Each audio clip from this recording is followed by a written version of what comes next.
Robin Williams and Good Will Hunting. Nominated 3 times, this is his first Academy Award. Thank you. Oh, man. This might be the one time I'm speechless.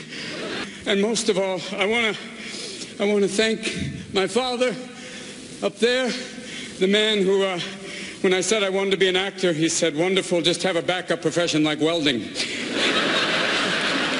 Thank you. God bless you.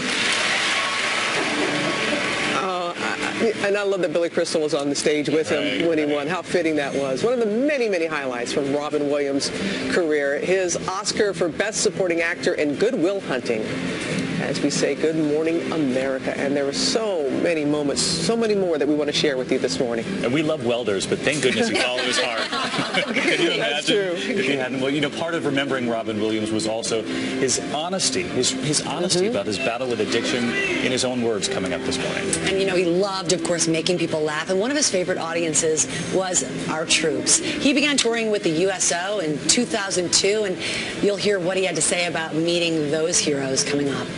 And we also have one of Robin's co-stars. They will join us live to talk about working with and cracking up with the star. Can you imagine working alongside Robin and keeping a straight face? No, because I know when he came here in our studio, we were all cracking up, so I can only imagine what it was there on the set.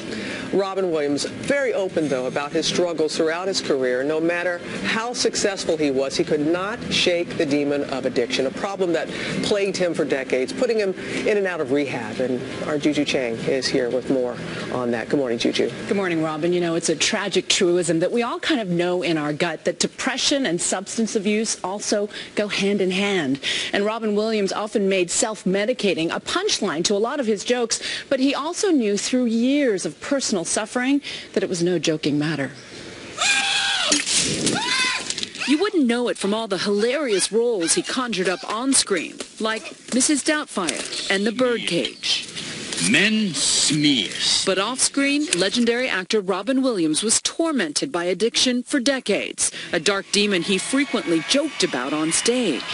And alcohol is especially dangerous for people like myself, alcoholics. Or you can say ethanol challenge, whatever you want to call it. But it wasn't just alcohol, abusing cocaine in the early 80s, but quitting after his friend John Belushi's fatal overdose in 1982, telling Barbara Walters in 1989 that that moment was a wake-up call. You know, here's a guy who was probably one of the toughest, strongest people you could ever meet, and he's taken out, you know, and it basically it cleaned up a whole generation of people, because this guy was as strong as anybody you could ever meet. When we hear about people using drugs, most of the time they use them to get a high. Yeah, for me it was basically it was a great way of escaping. It was a great way to cut off from people.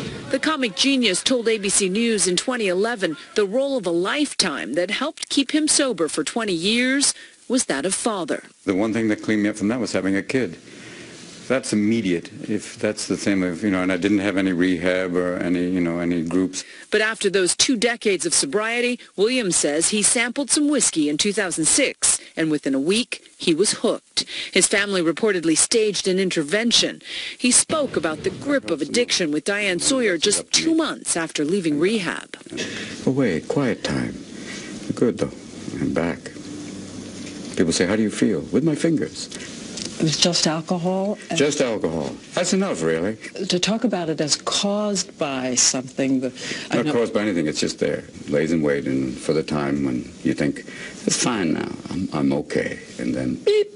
And then the next thing you know, it's not okay. You're standing at a precipice and you look down. There's a voice, and it's a little quiet voice that goes, jump. It's the same voice. The same voice goes, just one. And for someone who has no tolerance for it, that's not a possibility. Was there something somebody said to you, one sentence that got through, that sailed through? You're a drunk! No, it's like, it got through to me saying, you need help. And that's the best sentence that got through it. Williams said he spent years thinking he could handle his alcohol problem on his own. I can do this. I can stop. And you really think you can, and then you realize, I need help. It was that relapse in 2006 that reportedly cost him his second marriage. Earlier this summer, Williams checking into the renowned Hazelden Clinic to focus on his continued commitment to sobriety. His rep telling ABC News it was not a relapse.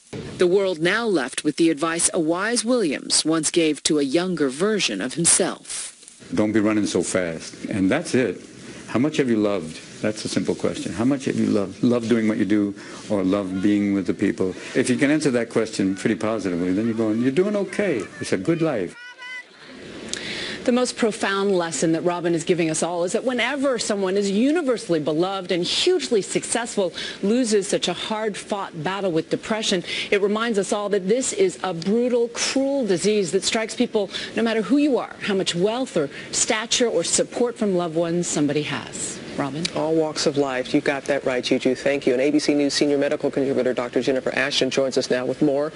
Addiction, depression, people want to know what exactly is that relationship? Well, it's very complicated, and we do see quite often they can exist in parallel. I mean, of course, depression can lead to addiction, and addiction can lead to depression, but they can be two parallel disease processes, and when one or both are out of control, they can spiral precipitously downhill very quickly with life-threatening and fatal consequences. We knew so much more about Robin Williams' addiction. We talked openly about that, but not about the depression. We can talk about cancer. We can talk about all these different types of diseases and ailments, but when it comes to depression, Jen, it seems like there's a stigma attached. Why is that, and how do we get past it? We have to get past it, and it's something that existed when I was in medical school. It exists today, and we keep seeing these well-known figures again and again with their lives lost because in many ways we as a society are not really that equipped to handle embracing something that doesn't have a scar. Or as you were saying, if you're on chemotherapy and you lose your hair, people can see that. People can't see depression all the time. And Tears of a Clown, right? That famous song. Right. This was what Robin Williams embodied, and it's what so many people who live and battle with depression deal with. They can be smiling on the outside, and they can be in utter agony, and in some cases, frankly, psychotic on the inside, and we need to be more embracing of this and drop the stigma. But there are a lot of families that are watching right now that are shaking their head because they deal with this. It's not just famous people like like Juju said. It's not because you're wealthy or it doesn't matter. It does not discriminate at all. So what is a lesson that we learned here from this? Let's not let another person die in vain. Let's increase our awareness and understand that when a person is profoundly depressed, they need one-to-one medical attention. It is a true medical emergency, and the first step is getting that person help. This is a part of the story. Absolutely. All right, Jim. Thanks so much, Jim. Appreciate that. Time again for the weather and Ginger.